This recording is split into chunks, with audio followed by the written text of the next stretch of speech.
What's going on, everybody? It's Professor Zeus, and I'm back with another video.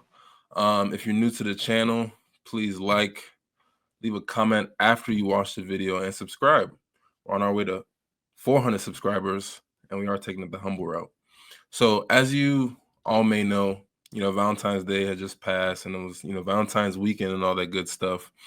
And, I've just been seeing, everybody, being happy with their significant other. I've also seen, instances where um, people felt that they might have a partner and they didn't do such and such for them, so we need to call off the whole thing, call off the whole relationship and things like that.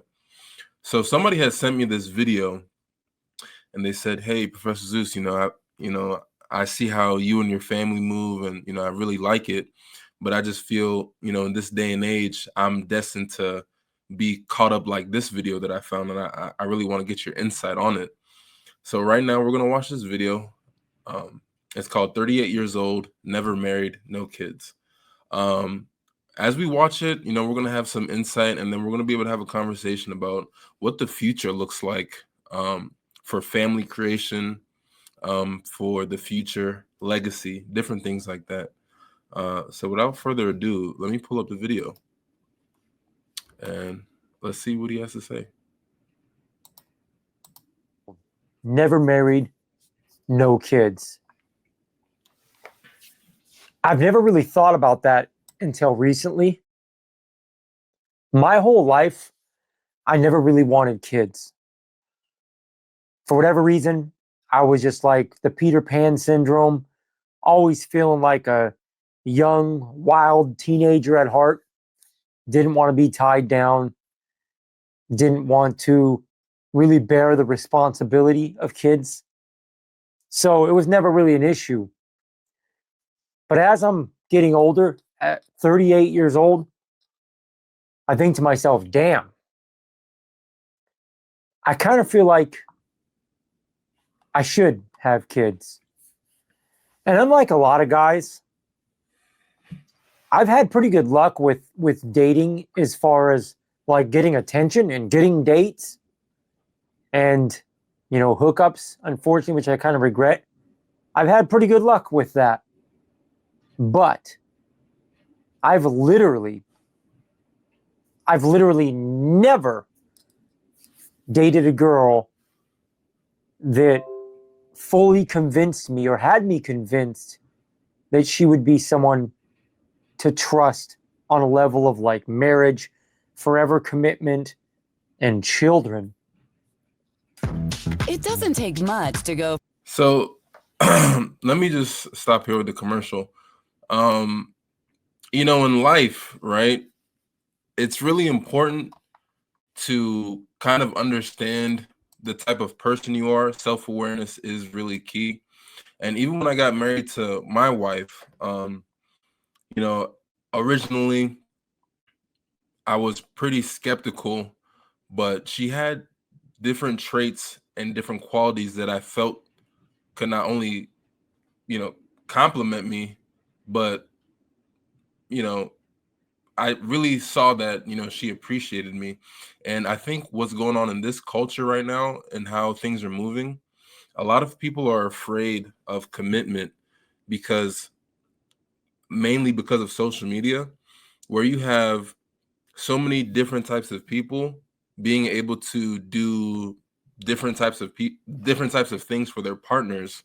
So if you follow somebody who has the capacity to buy their significant other a car or rent out a whole restaurant for their partner, you begin to get conditioned to think that this is the norm for how relationships look like, and that's not the case for every relationship.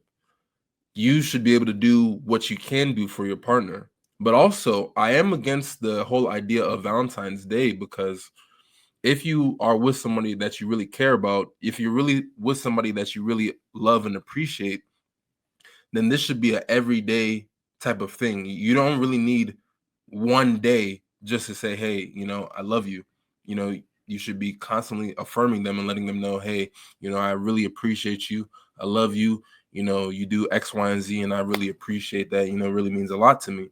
Now, going off of what he said about, kids, I understand that, kids are an extremely important, or I should say extremely expensive decision to make. But I look at it like, if nobody has children, then what will the future look like? It'll just be, we've seen countless movies on dystopian, what do you call it? Dystopian outlooks where people aren't having kids, everybody's, just growing old, and then, the world ends just like that. But what I say is, let him cook real quick, and then I'll get back. I've always been somebody that's a bit paranoid. And it might not be the right word. That's kind of a negative word, but I think men being paranoid is a good thing. I think it's a good thing.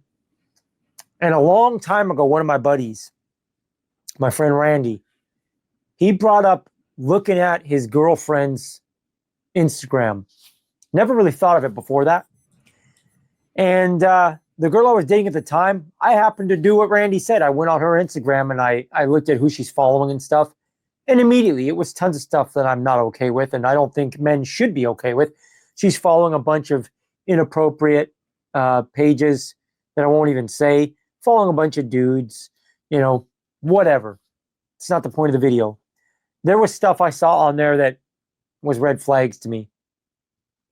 And forever on since then, I've paid attention to the women I've dated on like a, casual level, trying to get to. So he did mention the social media of, the girl. You see how social media is like affecting people, like, because of, his partners or his girlfriends, what her following, her quote unquote interests were, they were red flags. And if there were no social media, would he even have a meter to gauge what her interests were? Would he even actually knew or know that those were her interests? So it's like social media becomes like a double-edged sword, because you don't have this meter to be able to see what the type of person they quote unquote really are. But then also, do you even want to see that type of stuff? Because that actually might have been a great relationship, but because of the things that you were seeing that she was following, to know them. And just when I'm focusing on it, quickly, I can see instant red flags as to why I would never commit to them, let alone, or excuse me, I would never seriously on a forever level consider, committing to them, let alone having children. And looking at it now, I'm like, bro, 38 years old. I feel like I'm running out of time. And I feel like if I don't have, kids or a kid, I think I'm going to regret that in the future. The problem is, if I step back and take my emotions out of it, I truly, at this point in my life, with my experience and what I've seen, I have no faith that there's any women around me that I've dated in the last 5 years, 10 years, and that I have talking to me now. I have no faith that I would ever consider that with them. No way.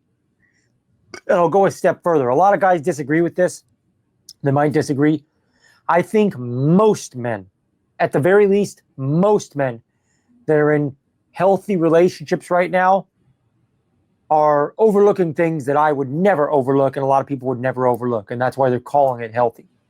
I'm willing to bet, and I apologize if this comes off negative. I hate being negative, but I'm just being honest with you guys in this video. I'm willing to bet any guy out there, if you were to let me, at least, or maybe yourself, randomly go through their phone, quickly, I will find a reason that would break things. It's become the norm now. With these smartphones, it's just become the norm. I think it's one of the biggest problems we have. Looking at inappropriate stuff, talking to people you shouldn't be talking to, at least being endlessly tempted and open to the possibility of tiptoeing into, inappropriate stuff with people or things. And I just don't have much faith that I can meet someone that's worth serious forever commitment, and especially having children with. And that. So let me stop him real quick. So I just finished reading this book called The Power of the Subconscious Mind by Joseph Murphy, I believe. Extremely powerful book, and I highly recommend people read it. And essentially, you have to understand that your subconscious, that is the level below your conscious, is actually the driving force of your life. And what I learned in that book is that you have to actually, just like a plant, when you put seeds in the ground, before it grows into a plant, that seed knows what it needs to do in the soil to attract all the different resources it needs to grow to be a healthy plant.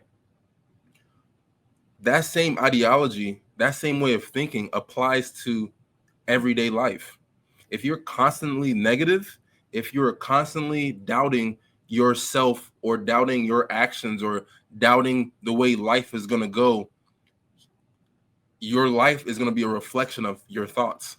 So for this guy, if he can rearrange his subconscious to the point where he has a mental image of the type of woman he's trying to attract and the type of life or the type of family he wants to have, I guarantee that his subconscious mind is going to do a lot of the work and, bring that person to his environment, to his situation. Because something that my wife be making fun of me about is that if you know me, if you know my social media, I would always be posting stuff like, man, like if I found a wife tomorrow, like I'd be married the next day or whatever, or like I need a goddess and different things like that.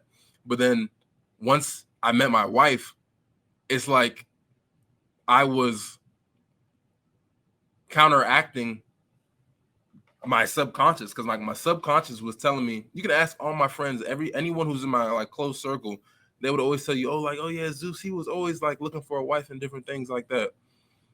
But then when I met my wife, I wasn't like really ready until certain things had transpired, and I was like, this isn't even a woman that I want. This is a woman that I need. I was already training my subconscious to attract that type of person into my atmosphere. And now, we're obviously happily married. We have a son who's going to be 3 by the end of the beginning of next month. So you have to train your subconscious, like, don't be so negative. And that's why I keep telling people, it doesn't matter how you view things, just be positive. You get no enjoyment from just being negative all the time, right? Let me put it to you like this. It's easier to smile than it is to frown. I know I just look crazy doing that on camera, but genetically, or how our bodies are composed, it's actually physically easier to smile than it is to frown or make a sad face. You have to actually use more muscles to make that frown or make that sad face. It just goes to show you that we're preconditioned to be happy people, positive people. So what I can just tell you, I'm going to link this video in the description, but what I can just tell you guys, it's not the end of the world. I personally feel that we should have more children. And if you believe in something higher than yourself, that it doesn't matter how many children you have or you're blessed with, you are going to get all the resources needed in order to take care of that child and take care of your family, right? Because there's a certain level of responsibility that you obtain or is rewired in your brain once you start having people who are dependent on you. Like my son is dependent on me, right? Meaning that every single action that I take, every single action choice that I make can affect his life. And once you understand how serious that is, you're going to start moving differently. And that's why I tell people 2025 is going to be a great year. It just won't be easy because I already expect for certain hurdles and obstacles to be here. But by this time next year, I'm going to be like, yo, 2026 is going to be a great year. It just won't be easy. And that's going to be my outlook moving forward with everything. So stop being pessimistic. Stop feeling that you won't find a suitable person for you, because there's someone out there for everybody, right? You just need to put it in your subconscious mind, have that mental image of what your ideal family would look like, what your ideal future would look like, and let that thought gradually attract the resources needed in order for you to meet where your mental image is at. I, for one, am pro children. I'm pro family creation. I'm pro all of that. Some people may disagree with that, cost of living, different things like that, and say, children aren't, having children right now is a luxury. Well, if you can spend, money on luxury goods, I mean, you can have children too, if that's a luxury. You know what I mean? But let me know what you guys think. Leave a like, send this video to someone who you think might appreciate it, and leave a comment. And subscribe, man. We're on our way to 400 subscribers. We are taking it the humble route. And always, always, always remember, it's you and I verse for a reason. I teach you, you teach me, and we both take what we taught each other and what we learned from each other and apply it to what's going on. That's the only way life can go on. I'll see you guys in the next one. Peace.